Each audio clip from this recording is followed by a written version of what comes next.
भारत एक लोकतांत्रिक देश है और इस देश में सभी को, चाहे वो करोड़ों अरबों का मालिक हो या 2 रुपए का मालिक हो, भारत का संविधान उनको अपना नेता चुनने का अधिकार देता है। और यही कारण है कि चुनाव होने से कुछ ही महीना पहले सभी नेताओं को उन गरीब और मिडिल क्लास लोगों की याद आती है। 45 लाख 40 लाख बूढ़ा बुजुर्ग को हम पेंशन देते हैं, जिन्होंने अपने बहुमूल्य वोट देकर उनको जीत दिलाई थी। 5 साल में बचे 4-4.5 सालों में वो नेता अपने और अपने करीबियों का पेट भरने में लगे हुए रहते, लेकिन जैसे ही चुनाव करीब आता तो सरकार उन गरीब और मिडिल क्लास लोगों के लिए नई नई स्कीम लेके आती। 8,500 रुपया महीने का खटाखट खटाखट खटाखट खटाखट आता रहेगा।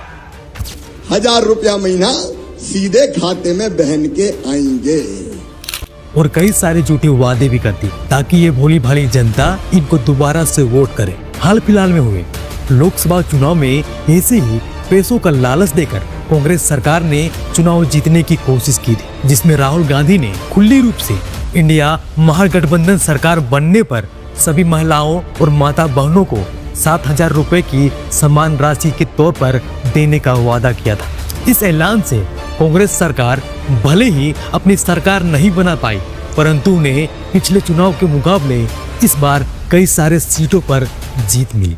दूसरी तरफ मध्य प्रदेश और महाराष्ट्र विधानसभा चुनाव से कुछ ही महीना पहले देश के सबसे बड़े पार्टी बीजेपी ने भी पैसों का प्रलोभन देना शुरू किया, जिसका असर चुनाव पर साफ दिखाई दिया और बीजेपी पार्टी को भारी बहुमतों से जीत भी मिली। झारखंड में हुए विधानसभा चुनाव से पहले भी बीजेपी पार्टी ने 2100 समान राशि के तौर पर देने का वादा किया था, परंतु यहां पर झामुमो की सरकार ने पहले ही मैया समान योजना के तहत 1,000 रुपए सभी 21 और 50 वर्ष की महिलाओं के खाते में डालना शुरू भी कर चुकी थी और चुनाव जीतने के बाद 2,500 देने का वादा भी किया था, जिसके कारण राज्य के महिलाओं ने अपना वोट झामुमो की सरकार को दिया और झामुमो की सरकार दोबारा से बनी।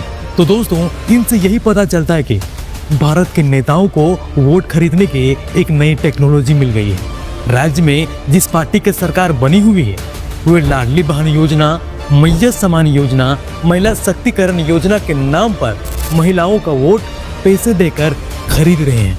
भारत के नेता इतने भ्रष्ट हो चुके हैं कि जहां पर उन्हें विकास, शिक्षा, रोजगार या आदि मुद्दों पर बात करके उस पर काम करना चाहिए था, ताकि लोग उन्हें उनके कामों को देखकर उनको वोट करें, वहां पर वे पैसे देकर वोट खरीद रहे हैं। तो सवाल ये उठता है कि क्या हमारी माता और बहनों को 1,000-2,000 पैसे मिलने से उनकी सारी जरूरतें पूरी हो जा रही है, या उनको पता है कि सरकार हमारे लिए तो कुछ कर ही नहीं रही है, तो कम से कम जो पैसा मिल रहा है वही ले लिया जाए। इसमें आपकी क्या राय है, हमें कमेंट करके जरूर बताएं। जय हिंद।